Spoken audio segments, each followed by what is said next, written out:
fighting a bit of a cold, so please bear with me. Again, good morning, all present. Good morning, Bermuda.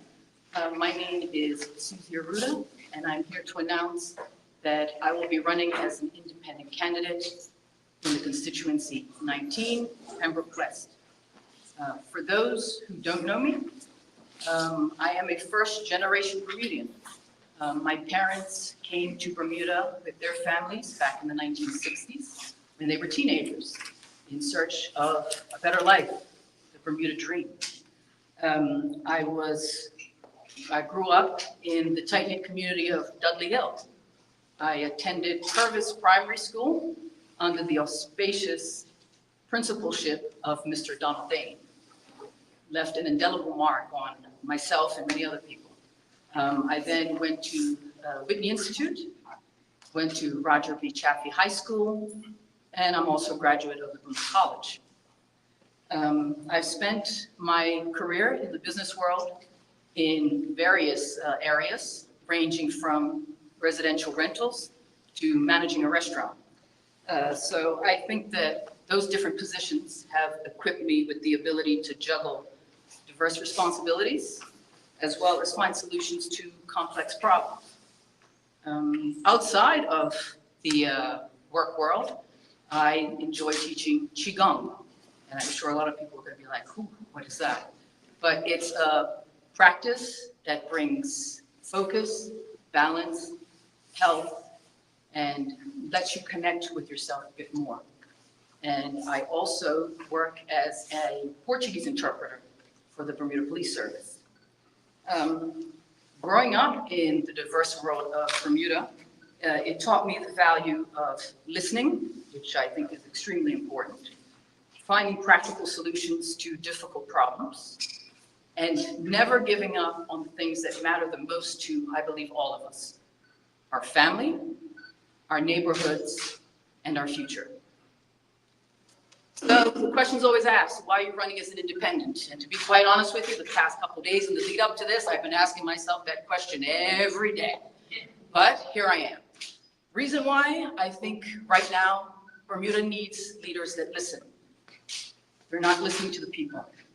They need to listen, they need to act on what the people have asked them to do, and they need to put the people first, not the political parties first. Not at all. That is what's lacking in Bermuda right now. I believe that by working together, we can create a community that can be seen, heard, and most importantly, enriched to thrive. Now, I'm extremely excited to be able to meet all of the constituents in C19.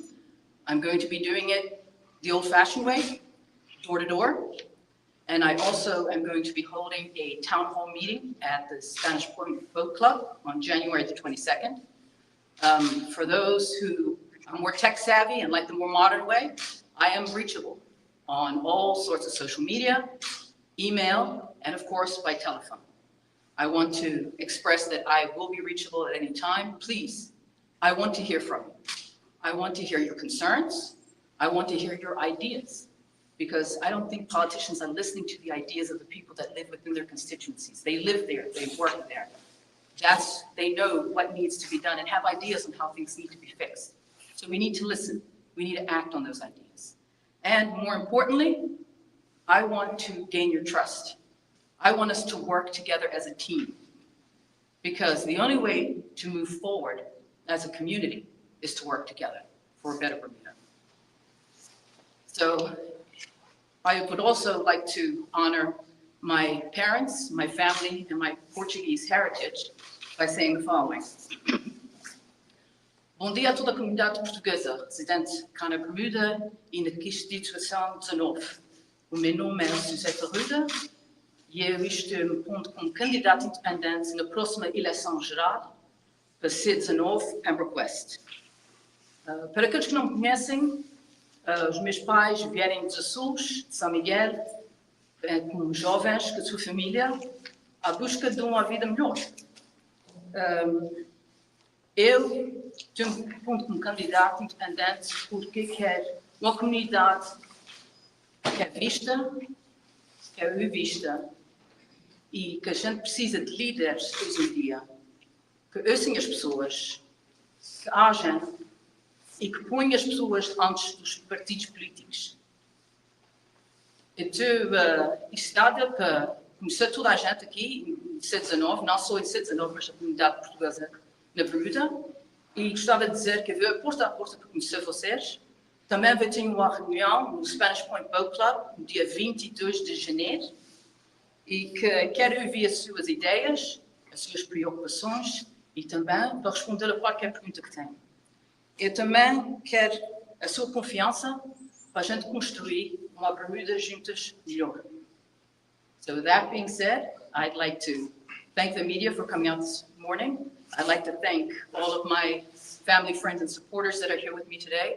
And I'd also like to say thank you to the Spanish Point Boat Club for allowing me to use their facility. So,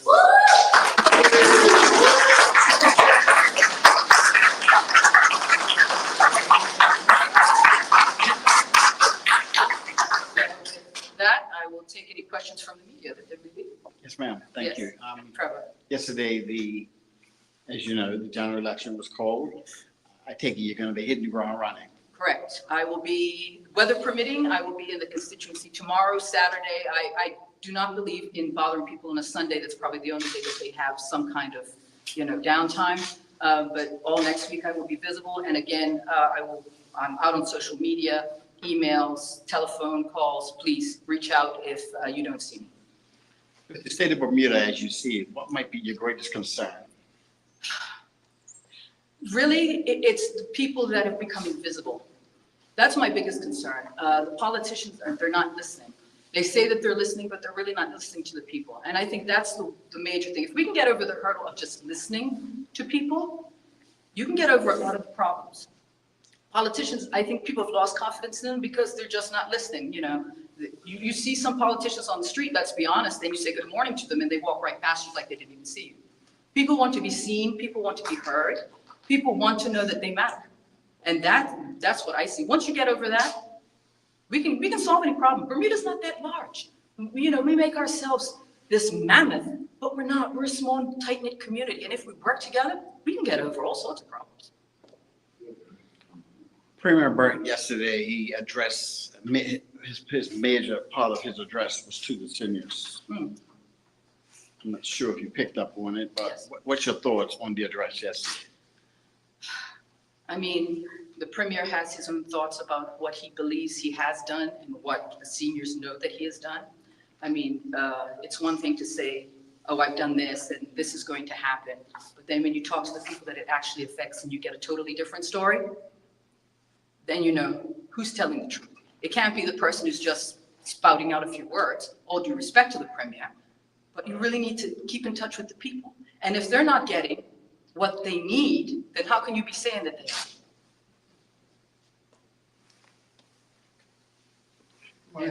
Morning. Yes. With elections being 6 weeks away, you have enough time to prepare for the votes for constituency 19. I have been preparing. This just happens to be the announcement date, and it just happened to be right after the election announcement date. But no, I've been preparing for a couple months now. Have been speaking to some people in the community. They have already expressed some of their concerns that they do have. 6 weeks, can it be done? Absolutely. If you're willing to put in the hard work, and I believe in hard work, my parents taught me that with hard work you can get a lot done. And with the support system that I have, I think it's easy. The real challenge are the people of Bermuda ready to make that change? I'm ready to work to help them make that change. It's up to them to want to make that change and give the independents, not just myself, all the independents that are running, a fair chance to show them that we can do more than what the government has done with fresh and new ideas.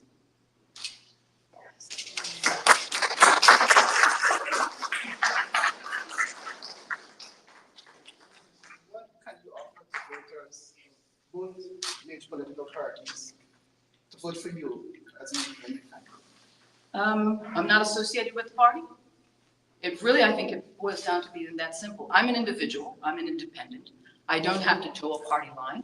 I will vote my conscience. I will listen to what the people want and act on what the people want, not what a political party tells me that I need to act on. So that's the difference that I think I bring. Whatever you tell me you want me to do, if it's within my reach to do it, I'm going to try and get it done. I'm not going to tell you, oh, no, sorry, I can't do it because, you know, my party, that's not what they believe in. If you're going to be a public servant, then you need to be a public servant. You're not serving, that's what's the public, you're serving the public, not the political party. If you're, then you're in it for a job. I'm not in it for a job.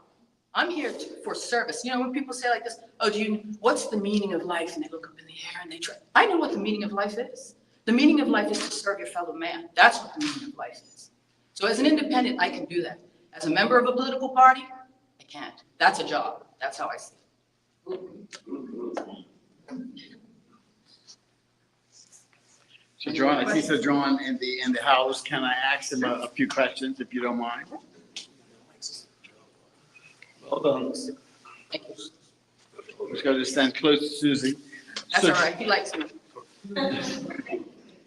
So John, the date has been cast.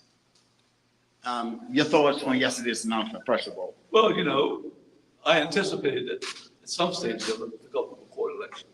I was rather surprised with the budget coming up with the questions about balancing budgets and money being spent and money being received. We could have had the opportunity to make decisions for the election based upon the budget. Now we can't make decisions. That is the main thing, because without money being allocated and where it's being allocated, we can't determine whether we agree or disagree. So we're putting it really in a limbo position. And that's what the election will be, it's a limbo election. We don't know, we're not sure. It reminds me of Christopher Columbus. When he left Europe, he didn't know where he was going. When he got to where he was, he didn't know where he was. When he got back to Europe, he didn't know where he had been. And he didn't owe somebody else's money. And that's exactly the position we're in right now. It's the unknown that has been thrown at us time and time again. And I'm shocked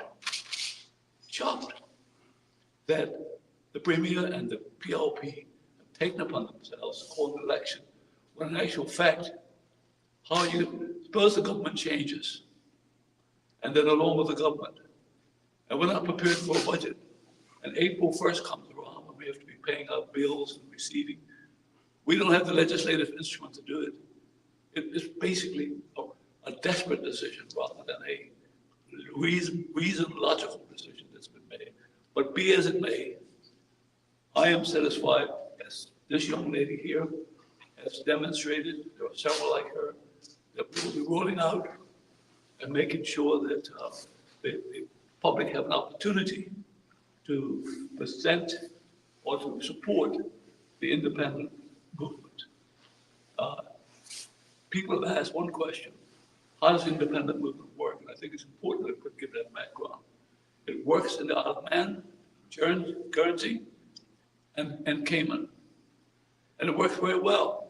A lot of issues that were there before were taken off the table. What's been put on the table is the ability to work in cooperation with one another. In other words, coalesce together, come to conclusions together, and they embrace the business community, which the parties don't do. They think that they should be in control and make all the decisions. The independent movement, one of the philosophies will be is that they should be inclusive of the business community. So there's a full participation in the process. So that's why I admire her, because she's been around the business world. She sees how it works. And there are many others that will be coming forward with the same experience. We can keep doing the same thing over and over again, and making the same mistakes, because we don't actually have a plan. We have to have a plan, and the people in that plan that will make it work. That's how I run my business. That's how I run Bermuda in politics. And that's how I hope Bermuda will continue. So John, are you going to put your name in the ring? Are you entering this atmosphere this time around? I thought you'd ask that question. I would ask this young lady here and many others to come forward and try to sort of solve some of Bermuda's problems as I was faced with back in the 80s, solve them, without my being around, at least to guide them, at least to put Bermuda back on track again. It's off track, and put it back on track again. Yes, I will be running. What constituent? Constituency 10, Smith North, where I ran before on the by-election. And I hope the people in Smith North realize the fact that this is not about party politics. This is not about John Swan. This is about Bermuda. This is about its people and some of the things that need to be done to rectify what I consider to be not only a local problem, but an international problem as to how the world sees us. We can't do it by ourselves anymore. So John, you were, by-elections always have a low turnout. This is a general election, so you'll have a full, hopefully, a full turnout. What might you do different to overcome the challenge that you had on the by-election? Well, the challenge of by-election, I had a month to get everything together. But Yeah, 6 weeks of time. this is a short time too. But I will do canvassing. I will ask constituents of constituency 10 not to think about the historical perception that you have to support your party, but think about the idea that you have to support Bermuda. And to do that, you might have to take a change. If they make that decision, they put me in a position where I'm able to help these people. I don't want to be premium, make it very clear. I've served my time, but I think if I'm an elected member, helping all these new members coming forward to get in position to be able to get the country back on foot again, and to be a member of parliament to do that, but not to be premium and be running around, you know. My last question. If the opportunity arose to sit down and have a discussion with the OBA leader, PLP leader, and the FDM leader, and yourself, would you be open to the challenge? I would be happy to discuss it with them, not only here, but a private discussion with them. I'm not here to do one-upmanship with the PLP or NDA or the OBA. It is to try to solve the problem of Bermuda. We're not about demonstrating how good we are at talking. I think we have to demonstrate how good we are at acting. Thank you, sir. Appreciate it. All right. Any other questions? Thank you very much. Thank you very much.